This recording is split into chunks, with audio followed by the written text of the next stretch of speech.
Ahlan wa sahlan ya shabab, my name is Little Linguini, and this YouTube channel is dedicated to all things linguistics.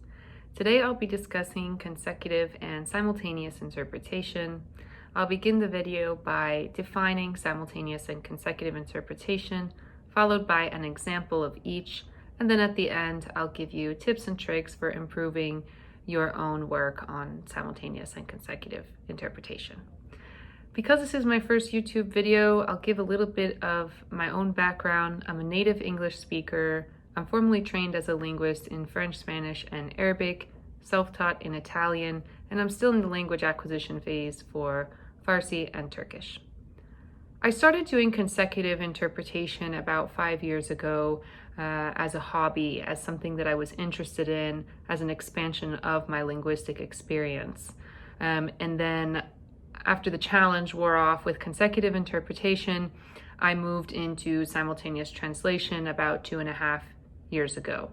So if you're interested in getting involved in these areas of linguistics, from my personal experience, you don't need a formal training course. You don't need to be taught in a classroom how to acquire these skills. If you are dedicated and you're willing to put in the time every day, you will find that these skills are very rewarding and very much able to be acquired outside of a formal language environment.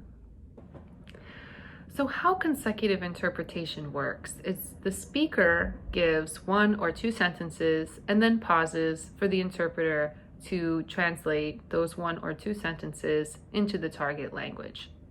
Then it goes back to the original speaker for 1 or 2 sentences and then back to the interpreter. So consecutive interpretation is used more when you have more time, when a topic is not so time sensitive that you need to get the interpretation out in real time, and also when a more accurate interpretation is needed than what is needed with simultaneous translation. Some examples of when consecutive interpretation is used is in court depositions, medical interviews, small meetings, or in personal interviews. Simultaneous translation is a little bit different. It's when the speaker does not stop speaking and the interpreter is speaking at the same time as the speaker and giving the interpretation. There may be a delay in the interpretation up to a few seconds, but no more than that. So the information is basically being translated in real time for the audience. Simultaneous translation is used when time is of the essence, when you have large group presentations, and it's often used for speeches. So think of a UN speech, and you'll see all the audiences wearing headphones, and they're from different countries that speak all different languages. That's when simultaneous translation is being used. There's a team of interpreters who are interpreting the UN speeches in real time, so that those who are listening are watching the speaker give their speech in the source language, but they are able to understand what is being said because of simultaneous translation. Okay, now I'll give an example of a consecutive interpretation. And obviously it's going to be a little bit different as one person. I'm trying to give this example for you guys, for YouTube. But one thing you'll notice is that all individuals doing consecutive interpretation will be taking notes. That's very different from simultaneous translation, where you don't have time to take notes. You are just interpreting in real time. Consecutive interpretation, a notebook is key. And over time, you'll develop your own shorthand, which is probably topic specific. Today, I'll be doing a court deposition. And so I have a certain shorthand that I use for court depositions. If you see me looking down and writing, it's because I'm working on my notes or interpreting from my notes. So here we go.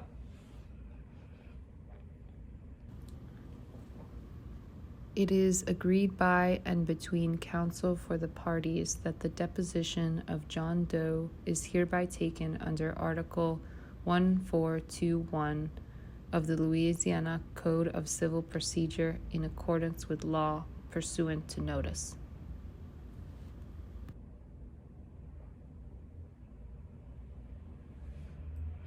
Se acuerda por y entre los abogados de las partes que la deposición de John Doe por la presente se toma de conformidad con el artículo 1421 del Código de Procedimiento Civil de Luisiana, de conformidad con la ley, de conformidad con el aviso.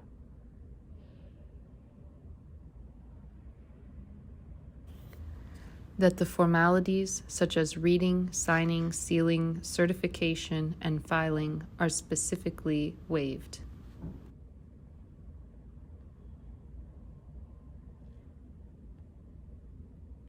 Que les formalités telles que la lecture, la signature, le scellement, la certification et le dépôt soient expressément supprimées.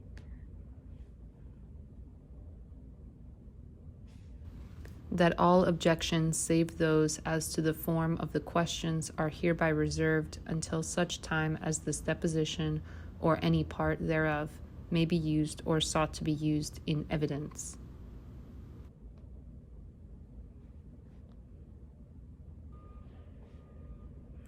إن جميع الاعتراضات باستثناء تلك المتعلقة بشكل الأسئلة محفوظة بموجب هذا الاتفاق حتى يحين الوقت الذي يمكن فيه استخدام هذا الإيداع أو أي جزء منه أو السعي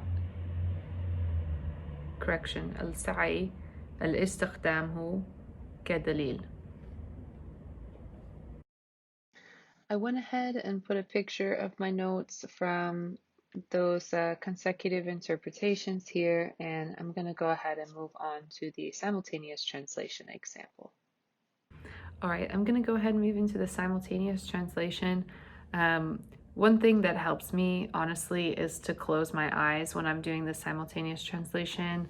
I'll try to keep them open and looking at the camera, but it really helps me like search my brain dictionary for the words that I'm looking for. So here it goes. Dear Chers colleagues, collègues, the on importance ne of today's saurait debate trop cannot be d'insister overstated. sur The l'importance full du débat membership d'aujourd'hui. of the United Nations through L'adhésion the à UN part Charter entière aux has conferred on the États-Unis Security par le biais Council de la the primary Charte des Nations responsibility Unies for the a maintenance of conféré au international Conseil de peace and sécurité la security, one of the responsabilité three pillars principale of the du United maintien Nations. de la paix We agree that the et Security de la Council sécurité will act on our internationale, behalf in l'un des carrying trois out its piliers des duties. Nations Unies. Nous avons convenu que le Conseil de sécurité agirait en notre nom dans l'exercice de ses fonctions.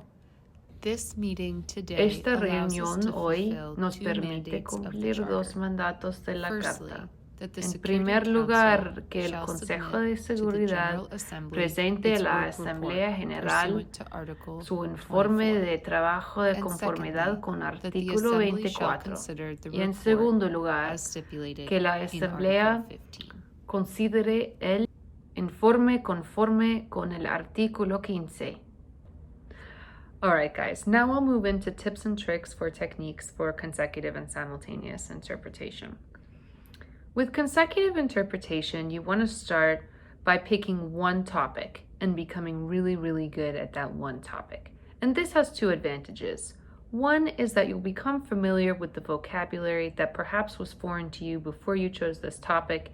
And the second is that you'll be able to identify linguistic patterns, and therefore it'll be easier for you to do the actual interpretations because you get into the flow of how the interpretation is going to unfold. For this reason, when I do, for example, court depositions, my shorthand is really succinct. I've done a lot of them. They're not difficult for me. And that way, once you master one type of consecutive interpretation, you can then move on to another topic and become sort of an expert in that topic linguistically and in terms of both patterns and vocabulary. The other thing with the beginning of consecutive interpretation is that you should definitely start with your target or secondary or foreign language and interpret it into English. It's much more difficult as a native English speaker to interpret from English into a foreign language. Speaking is the most difficult skill set to develop as a non-native speaker, and it's going to be a lot easier for you to start with whatever your target language is into English when you're first starting out. And once you feel like you've mastered that, you can then move from English into your target language. The key here with beginning either of these skill sets is that you have to have a baseline proficiency in both your native language and in your foreign language. If you don't have a baseline proficiency in both of these languages, it's really not possible to do consecutive or simultaneous interpretation. It's just going to be a struggle. Work on your language fundamentals first, work on your proficiency first, work on your basic speaking skills first, and building up your vocabulary and your comfort level with speaking, and then you can move into more advanced skills like consecutive and simultaneous translation. With the simultaneous translation, the biggest tip I have for you is to close your eyes when you're doing it. I really tried to look at the camera when I did my simultaneous translation. It is very hard for me. I always have like a spot to the left, a spot to the right, a spot down, a spot up, and I most prefer to have my eyes closed. I find that I become a lot less distracted when I'm not looking at a screen or looking at, in this instance, a video of myself. So it's, I think for all auditory language learning, I've always closed my eyes or looked to like a specific point that helps me focus and search my language brain dictionary. But that's the biggest tip I have for you with simultaneous translation. Simultaneous translation, don't get frustrated. It's really tricky. Sometimes you have to do it multiple times just to get one little tiny simple translation done, and that's okay. Definitely master the consecutive interpretation first. Consecutive interpretation is easier than simultaneous translation.